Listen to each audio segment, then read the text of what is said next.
మీ ఇంట్లో మొదటి కోటీశ్వరుడు మీరే అవ్వాలనుకుంటున్నారా? ఈ ఫైనాన్షియల్ వెబినార్ లో ఇప్పుడే జాయిన్ అవ్వండి. నమస్తే, welcome back to Suman TV. నేను మీ సంజయ్. ఈ రోజు మనతో పాటు ఉన్నారు అడ్వకేట్ మరియు ఫ్యామిలీ కౌన్సిలర్ మరియు సోషల్ యాక్టివిస్ట్ మహయా బ్రహ్మ సార్. సార్తో మాట్లాడి కొన్ని విషయాలు తెలుసుకుందాం. నమస్తే సార్. నమస్తే అండి. సార్, అంటే మొత్తం మీద ఆ కోడలే కారణం అంటారా ఈ విడదీయడానికి కారణం? అంటే మేజర్గా ఏది కారణం అవుతుంది? తల్లిదండ్రులు ఇచ్చే ఆస్తులు అంటారా, లేదంటే తల్లిదండ్రులు ఇచ్చే మంచి భవిష్యత్తు అంటారా, మంచి భార్య అంటారా? ఈ మూడట్లో ఏది కారణం అవుతుంది తల్లిదండ్రుల రోడ్డు మీద వదిలేయడానికి? తల్లిదండ్రులు వాస్తవంగా వదిలేయటానికి ఏ వరకు కొడుకుకి ఏమి ఇబ్బంది ఉండదు. వాస్తవం ఏ కొడుకైనా కన్న కొడుకు ఉంటుంది, కొద్దినో ఇంతనో. కోడలు వీళ్ళ వంశం కాదు, వీళ్ళ కన్నపిల్ల కాదు కదా, వాళ్ళకంత ఉండదు ప్రేమ. చెప్పాను కదా, కొందరు 10లో ఒక కోడలు మాత్రమే ఆ రకంగా ఆలోచింది. నేను మా అత్తమ్మ మంచి చూసుకుంటే మా అమ్మ నాన్నలు కూడా మా వదిన వాళ్ళు మరదలు మంచి చూసుకుంటారు అనే భావనతోటి, మంచి ఉద్దేశంతో చూసుకుంటారు. చాలా మందికి ఏంటంటే మా అత్తమ్మ ఆస్తులు ఇచ్చారు, మాకు అడ్డు చెప్పొద్దు, నాకు నా భర్తకు. భర్త మీద ఆజమాయిసి అత్తమ్మ మీద ఆజమాయిసి చేయడం వల్ల వాళ్ళ ఇంట్లో ప్రాబ్లం అవుతుంది. అంటే మనశ్శాంతి లేక గొడవలు అవుతూ ఉంటాయి. కానీ ఈ ఆస్తులు ఎట్లా సంపాదించరు, ఎంత కష్టపడరు వాళ్ళు అనేది వీళ్ళు అర్థం చేసుకోరు. మాకు ఆస్తులు ఇవ్వాలి, ఇంకా వాళ్ళు ఏజ్ ఉన్నప్పుడే నాకు ఆస్తులు మంచి కోడలు ఉన్నారు, ఆస్తులు అని చెప్తే మా అమ్మగారింటికి వెళ్ళిపోతా అని చాలా గొడవలు చేసే కోడలు కూడా ఉన్నారు. అంటే సార్, ఇప్పుడు ఆస్తులు అనేది ఏ సమయంలో ఇవ్వాలంటారు? కొడుకులకి కానీ కూతుర్లకి కానీ ఇవ్వచ్చు, తప్పులేదు. వాళ్ళు ఉన్నప్పుడు కూడా ఇవ్వచ్చు. ఎట్లా అంటే వాళ్ళ సేఫ్టీ చూసుకోవాలి. ఈ కాలం ఎవరు నమ్మొద్దు అంట నేను. కొడుకు కోడలు అయితే వీళ్ళ తదనంతరం కొన్ని ఒక ఇన్కమ్ సోర్స్ ఉన్నది, ఆస్తులు వీళ్ళు పెట్టుకోవాలి, మిగతా వాళ్ళకి ఇచ్చేయాలి. కనుక ఇన్కమ్ ఉంటేనే వీళ్ళకు. ఇప్పుడు అత్తమ్మ ఉంటారు, ఈమెకు ఆడపడుచులు పిల్లలు మనవాళ్ళు ఈ మనవాళ్ళు వచ్చినప్పుడు ఏదైనా అడుగుతారు, షాపింగ్కి వెళ్తారు, ఏదైనా ఫంక్షన్ ఉంటే వాళ్ళు పెట్టాలి కదా.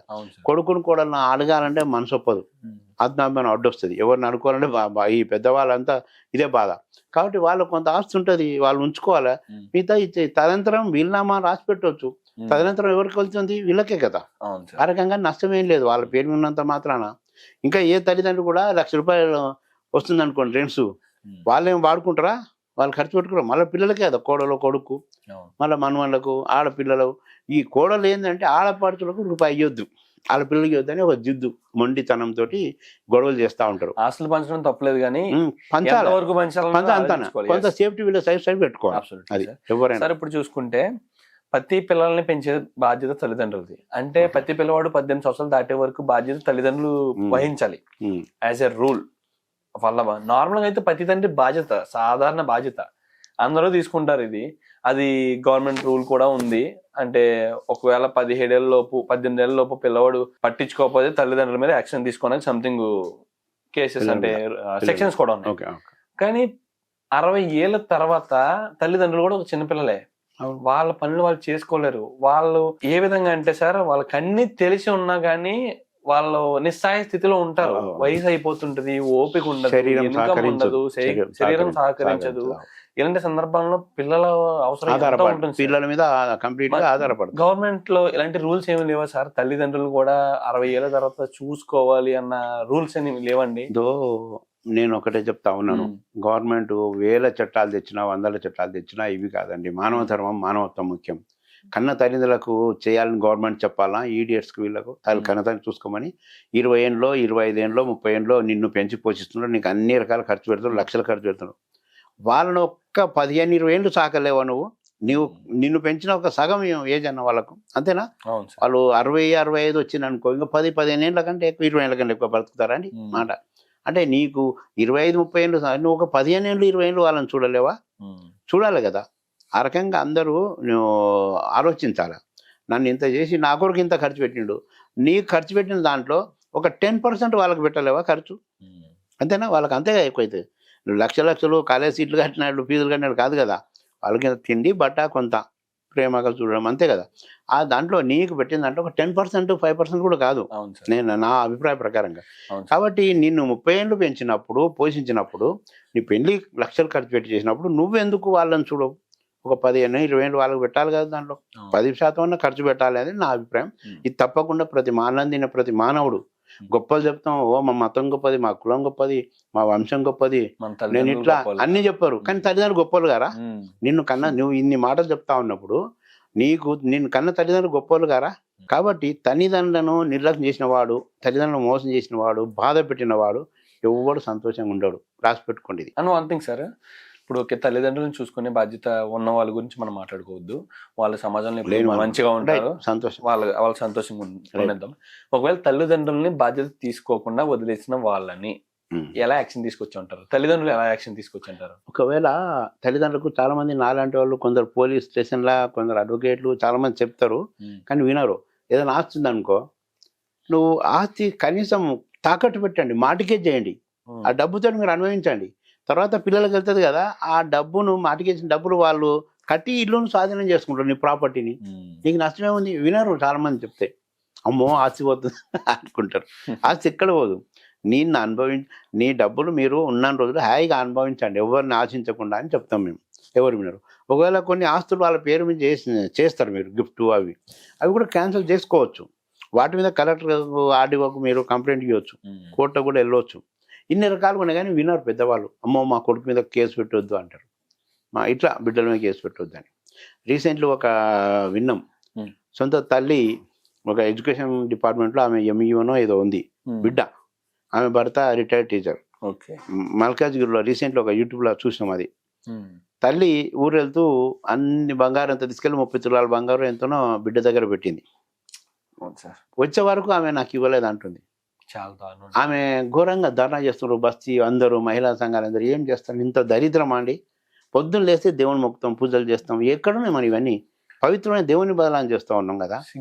మనం నమ్మే సిగ్గుపడాలి, సమాజం సిగ్గుపడాలి. ఒకటే చెప్తున్నా, వీటన్నిటికీ కోర్టులు పరిష్కారం కాదు, పోలీస్ స్టేషన్లు పరిష్కారం కాదు.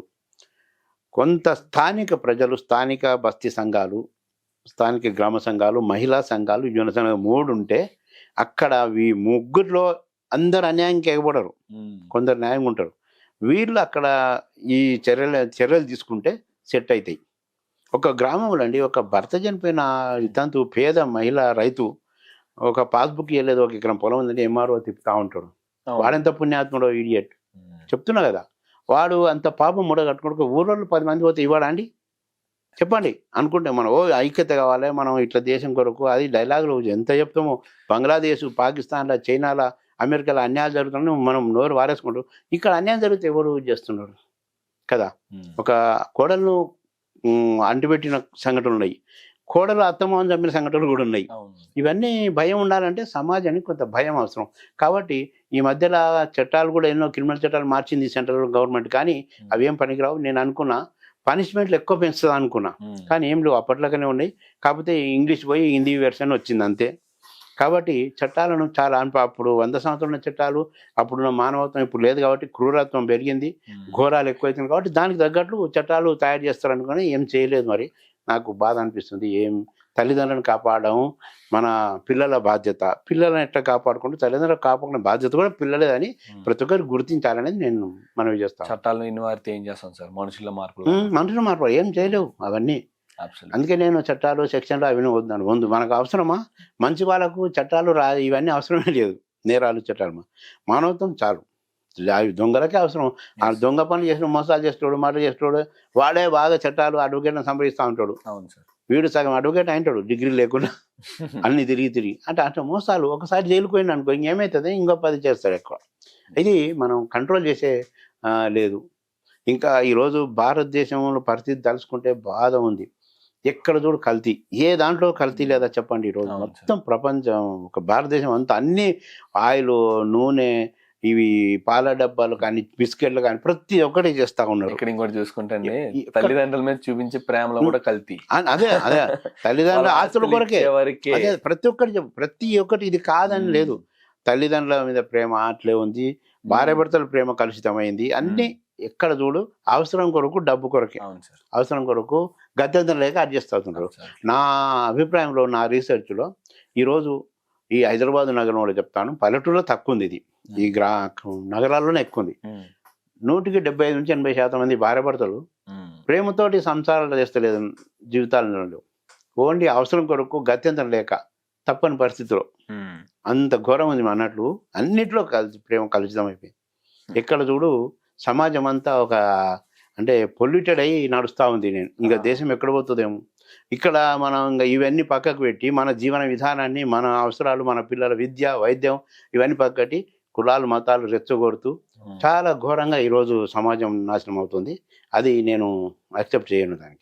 మన కుటుంబం నుంచి మనం మంచిగా ఉంటే అందరూ బాగుంటారు. Yes. అందుకే హ్యాపీ ఫ్యామిలీ హ్యాపీ నేషన్ అని చెప్తా ఉంటాను నేను అవును సార్. ప్రతి ఒక్కరికి కూడా నేను. కుటుంబం బాగుంటే ఊరు బాగుంటుంది, అంతే, ఊరు బాగుంటే దేశం బాగుంటుంది కదా. అట్లా ఆ రకంగా అందరు తయారు కావాలి. ఈ కల్మషాలు తీసేయండి. మీరు ఒక భక్తులు ఉంటారు, మంచి భక్తులు, దేవుళ్ళు అయ్యప్ప మాలేస్తారు, ఇంకా ఆంజనేయ స్వామి ఇవన్నీ ఉంటాయి. వాళ్ళు కూడా తప్పులు మాట్లాడుతుంటే నాకు బాధ అనిపిస్తుంటుంది. అవును సార్. వాళ్ళు నిజాలు సమాజానికి మీరు కల్మషం లేని నిజాలు చెప్పండి, నిజాన్ని మాట్లాడండి. ఆ భక్తికి భగవంతుని పవిత్రతను కాపాడిన వాళ్ళు అవుతాం. అపవిత్రం చేస్తే భగవంతుని పేరు ఏముంటుంది? తప్పు మాట్లాడిన ఆ భగవంతుడు దేవుళ్ళ గురించి మాట్లాడే అర్హత మనకు లేదు. అది దేవుళ్ళది ఏంది? మీ ఇంటి వరకే మీరు పూజలు చేసుకోండి, మంచిగా ప్రశాంతంగా ఉండని ఇంటి వరకే. కానీ నీకు 10,000 తెచ్చాడు దేవుడు, 10 లక్షల రూపాయలు తెచ్చాడు. ఆ విషయంలో దేవుళ్ళని ముందుకు తీసుకురావద్దు దయచేసి, అందరికీ నేను మనవి చేస్తా ఉన్నాను. మన ప్రవర్తన, మన కష్టం, మన స్వయం కృషి, మన ప్లానింగ్, దాన్ని మనం ఆర్థికంగా డెవలప్ అవుతూ ఉంటాం. ఇంకా ఎవరు సలహాలు తీసుకుంటాం కావాల్సి. ఇది జీవన విధానంలో మనం ముందుకెళ్లాల్సింది. Absolutely sir. Thank you sir, thank you very much. చాలా వాల్యుబుల్ వర్డ్స్ చెప్పారు. మాకు తెలుసుకుంటారనుకుంటున్నాను ప్రతి తల్లిదండ్రి పిల్లలతో ఎలా మెలగాలో, అండ్ ప్రతి పిల్లలు కూడా తెలుసుకుంటారనుకుంటున్నాను తల్లిదండ్రుల్ని ఎలా చూసుకోవాలని చెప్పేసి. ఈ తరం వాళ్ళు అర్థం చేసుకోవాలి, ఫ్యూచర్లో మనం పిల్లలు కూడా ఇలా చేస్తారు, మనం ఏది చూపిస్తున్నాం వాళ్ళకి వాళ్ళు కూడా అదే చేస్తారండి. వాళ్ళు తెలుసుకోవట్లా. ఈ ఇంటర్వ్యూ చూసి ఒక్కరైనా మారితే మన జన్మధన్యం అయినట్లు అనుకుంటా. Thank you sir. తల్లిదండ్రులను చూడాలని కోరుకుంటున్నాను. Thank you very much. నమస్తే.